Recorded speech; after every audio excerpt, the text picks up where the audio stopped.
Coach, coming into this game, everybody knows every time these two teams get together, it's always coming down to the wire once again.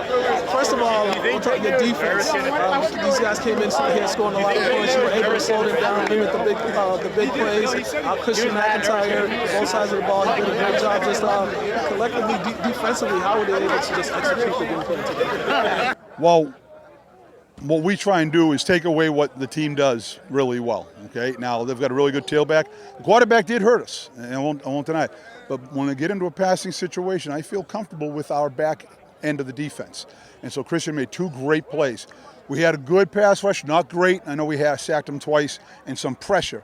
But the whole idea is we need to get the ball back because they, similar to us, are a ball control offense.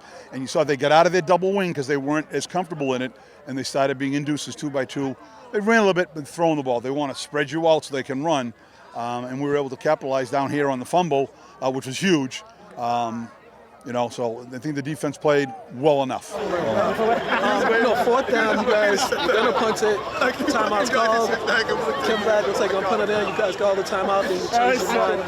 Course to go for it. Just the execution between Will Wood and Christian, just turning that short pass into the touchdown. Right? Just how in that moment of poise, just how you like the way they were poised in that situation. Well, we practice like every other high school team does, but in that situation, you've got to be just really calm and go out and do your job. That the famous coach used to coach up on Route 1 says all the time.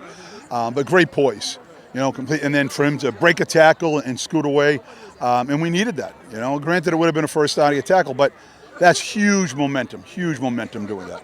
Ideal in a 2-minute situation, right? That's very important. You want to use the clock to your advantage. You guys did a great job of that. But just how you guys able just to not let the clock get out of hand, so you guys won't lose track and lose time. Right. Well, there's certain times that as a coach, and every coach knows this. What do you have for timeouts and where can you use it?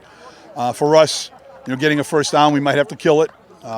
So with I think it was about $135. I was confident where we had the ball, that really we only needed about 10, 12 yards, and we'd be able to at least line up for a field goal. We certainly didn't not want to give them the ball back.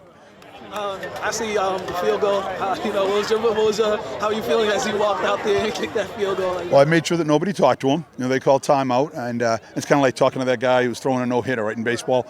And again, I sometimes get a little loud with these guys in practice. This is all you do is kick.